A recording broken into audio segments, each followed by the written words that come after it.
Thanks, Ed. Good morning. Well, good afternoon. I'm a little slow here. Huh? How's everybody doing? Come on now. How's everybody doing? You've got to be feeling good. All right. Here we go. Calm down. Calm down. So I have an official part of the speech, a formal part of it. Then I want to talk to the graduates specifically.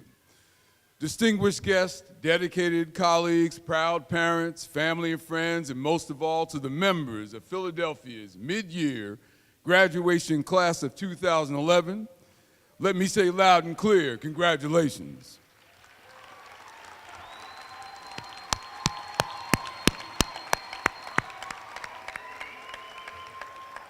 I know what it feels like to be here and to see you, especially having done this just a few months ago.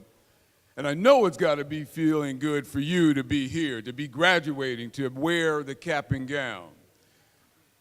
I know that all of us up here on the dais are privileged to be in your company, and we're honored because everything that we work for every day, all the stuff we take, all the things we do, are to try to turn out an event like this. This is what we live for.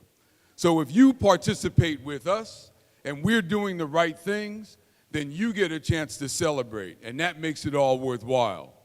So even if we are not so young, some of us are a little older than many of you here, and some of you have followed a non-traditional path in your lives like I have, everything that you do, every achievement you have, every milestone that you make always matters. It's a full meaning, and it means something that you should be celebrating. You should have a party, baby.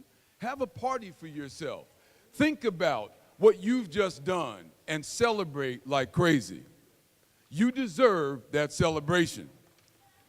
But now let's talk about what happens after the celebration. After you drink that champagne or whatever it is y'all drink nowadays, I don't know. I'm not going to tell you what we used to drink, but some of these guys remember. Let's talk about that quiet moment when you're by yourself and the door is closed, and you want to figure out what the next step is. Some of you may already have it figured out and planned.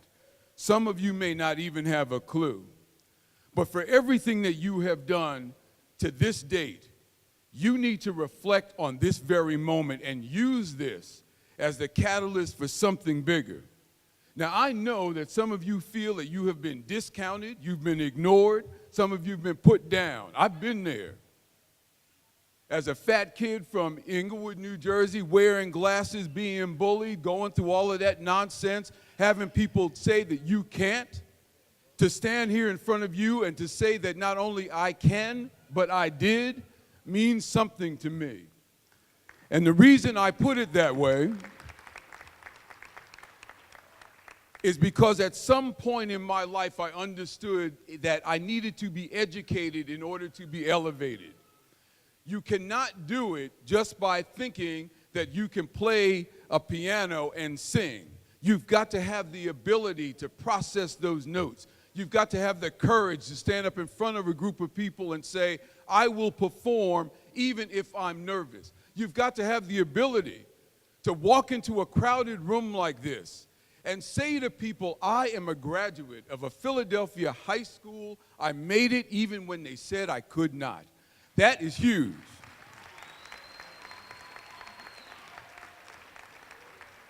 So there was a football coach by the name of Woody Hayes who used to coach at Ohio State. He's now since deceased.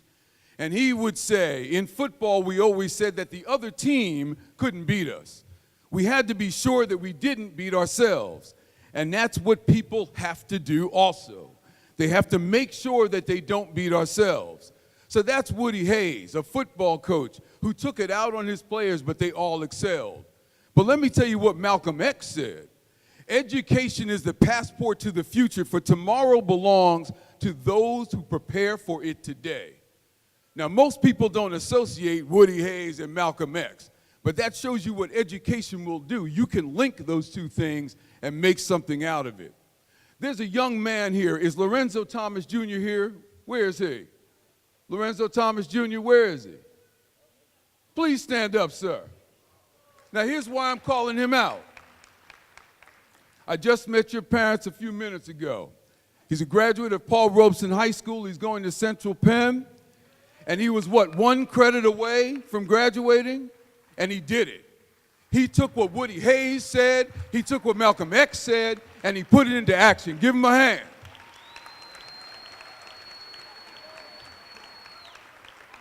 Now, you've never heard of this other guy, Leroy Nunery Sr. That's my pops. That's my hero. And here's a guy who grew up in the rural South in Virginia in the 30s when they used to close schools, particularly high schools, because they ran out of money for schools for colored kids. So he cut wood, he picked watermelon, he did anything he could to make money, all right? And when I talk to him today, he talks to me about how much pride he has in the fact that me and my brother accomplished something that he could not accomplish because they didn't allow him to accomplish that. So the mere fact that you have this chance is not just some throwaway. Don't take this moment lightly, please. Because the thing he used to pound in us, and sometimes when I acted up, he would pound on us, he would say, you have to reach a station in your life. You've got to be somewhere, but you ain't going to be here. And at this moment, if I talked to Pops today, if I called him on my cell phone right now, he would repeat that same lecture to me. So the reason why I strive, the reason why I push myself, the reason why I try to go further is because I don't want to disappoint him. He didn't have it, I got it, I'm going to use it, and I'm going for it. So don't beat yourself, and don't let anybody tell you that you can't do it. You've already won, but you have to figure out how to turn those lottery winnings into something. So now it's time to figure out what to do. I could tell you all the traditional things about don't give up, and you can decide just what you want to do with all of this. You know, if you were to go right on 14th and JFK Boulevard, you would see union members gathered together, rallying because they are concerned about these attacks on collective bargaining rights. And that may mean nothing to you, except some of you are likely to be in those unions at some point in your lives. The fact that people have taken a hit so that you can sit here, you need to respect that. But we also need to make sure you understand that every opportunity you get, you should maximize. So you're going to have to be adaptable and malleable and agile and nimble, and you're going to have to be quick, you have to be constructive, you have to be coherent. These are not just SAT words, y'all. These are words you can understand and you can ingest. So if you're going to come to this party, you better come correct. Make sure you know exactly where you're going and make sure what you can bring to it. All we want, any of us here who work for the School District of Philadelphia, is for you to be wildly successful. That's what we want. That's what we pray for. That's what we go for a lot of grief for. That's what we want. So the last thing I have to say before I leave the podium is ask every graduate to please stand. Please stand up. Stand up. And everybody, give them a round of applause. Ladies and gentlemen, we're proud of you. We thank God for you, and God bless you.